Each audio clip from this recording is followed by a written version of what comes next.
심장은 하루 평균 약 86,400회를 뛰고 7,000에서 8,000리터의 혈액을 짜낸다고 합니다. 기계도 아닌데 정말 엄청난 기관이죠. 생각나시는 영양소가 있으신가요? 오늘 말씀드릴 영양소는 바로 칼슘입니다. 칼슘은 인체에서 무기질 중에 가장 많은 양을 차지하는 필수적인 요소로 주요 역할은 여러분도 잘 아시는 뼈와 치아 형성이 있습니다. 우리 몸에 존재하는 칼슘의 약 99%는 뼈와 치아의 강도와 구조를 유지하는 데 쓰인다고 하는데요. 이거 말고 엄청난 중요한 역할을 하는 게 바로 이 칼슘입니다. 신경 신호를 전달할 때 칼슘 이온이 아주 중요한 역할을 한다고 합니다.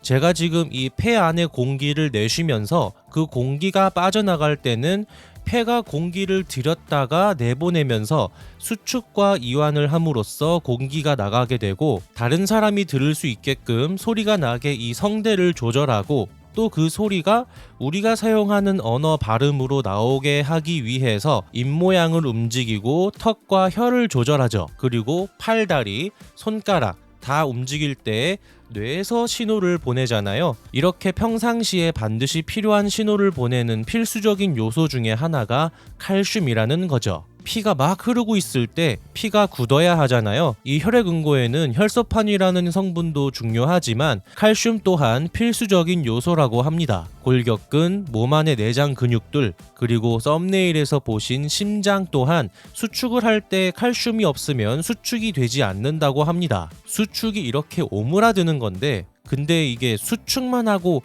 풀어지질 않으면 펌핑이 안 되잖아요. 이 이완에 관여하는 건 마그네슘인데요. 마그네슘에 대한 건 나중에 다른 영상에서 다루도록 하겠습니다. 칼슘은 우리 몸에서 어떤 형태로 존재할까요?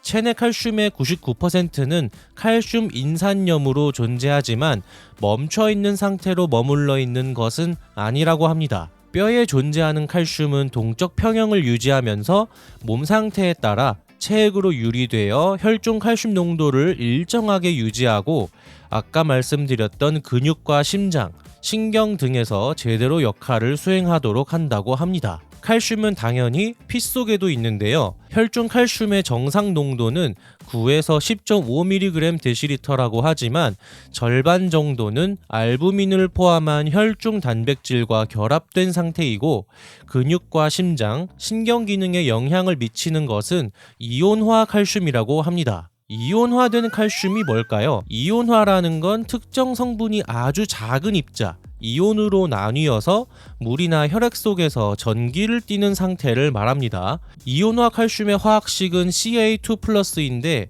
칼슘은 주기율표에서 2족 원소이고 칼슘 원자 중심에 양성자 20개가 있고 그 바깥에 껍질들이 있는데요. 이 각 껍질들의 전자들이 있습니다. 첫 번째 K 껍질에는 전자가 2개, 다음 L 껍질에는 8개, M 껍질에 8개, 그리고 가장 바깥인 N 껍질에 2개의 전자가 있어서 전자도 총 20개가 존재합니다. 가장 바깥쪽 껍질일수록 에너지가 많고 또 바깥 껍질이 화학 반응에 참여한다고 합니다. 원자는 안정해지기 위해서 바깥쪽 전자를 채우거나 비우려고 한다고 하는데요. 칼슘은 이 2개의 전자를 잃으면 전자 배치가 안정적 구조가 된다고 합니다. 가장 바깥쪽에 있는 N 껍질에 전자 2개를 잃었으니까 이 N 껍질이 소실되고 중심의 양전하 2개가 늘어나게 됩니다. 그래서 화학식이 Ca2+가 되는 건데요. 우리가 보통 물질을 구성하는 가장 작은 단위를 원자라고 보통 알게 되는데 이 이온화가 되면 원자보다 더 작아진다고 합니다. 근데 사람은 나이가 들수록 음식물에서의 칼슘을 소화해서 내 몸에 쓰일 수 있도록 하는 작용이 점점 힘들어집니다. 우리가 흔히 먹는 칼슘 영양제 보면 탄산칼슘, 해조칼슘, 구연산칼슘 이런 게 있죠. 그 중에 요즘은 해조칼슘이 정말 많은데요. 해조칼슘은 주성분이 탄산칼슘이라 둘이 비슷하다고 봐도 된다고 하지만 원료가 자연에서 유래했기 때문에 그 부가적인 성분이 있는 건데요. 천연 원료를 찾는 분들이 많이 좋아하신다고 합니다. 다만 탄산칼슘은 칼슘 이온화가 되기 위해서는 위산, 위산에는 염산액이나 염화나트륨, 염화칼륨 같은 게 있는데 이런 것들과 반응해서 이온화가 된다고 하기 때문에 나이가 좀 있으시다면 위산의 품질이나 분비량도 줄고 위축성 위염 등의 질환이 흔해지기 때문에 이온화가 굉장히 어렵다고 해요.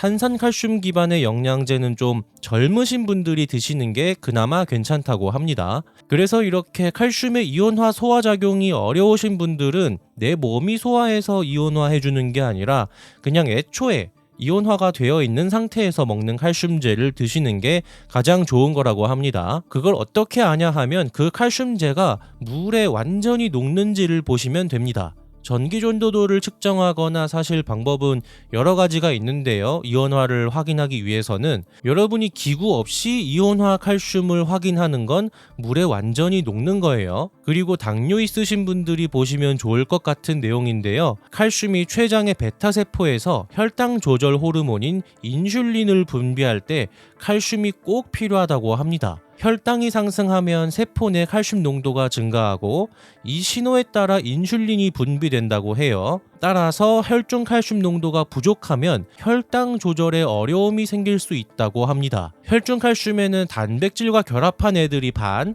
이온화 칼슘만 애들이 반 이렇게 해서 존재한다고 말씀드렸는데요. 이 이온화 칼슘이 부족하게 되면 결합된 궤체에서 분해를 해서 충당한다고 합니다. 그래서 항상 그냥 칼슘을 드시는 게 아니라 몸에 필요한 건 이온화 칼슘이라는 것을 인지하세요. 인슐린 말고도 부갑상선 호르몬도 칼슘이 부족해지면 PTH 분비가 과도하게 촉진되는 경우에 혈중 칼슘이 부족하니까 내 뼈에서 칼슘을 유리시키는 악순환이 발생한다고 합니다. 이 이온화 칼슘이 계속 부족한 상태로 장기간 유지된다면 혈액에 칼슘이 부족하다면서 내 뼈에서 칼슘을 계속 빼내가는 거예요. 그래서 영양제 구매하실 때는 홍삼이나 오메가3 같은 것들도 좋지만 칼슘제는 반드시 챙기셔야 한다는 거 잊지 마시기 바랍니다. 인간은 특히 여성의 경우에는 폐경 후에 칼슘이 급속도로 빠져나가고 시간이 지날수록 소화 기능도 안 좋아지는데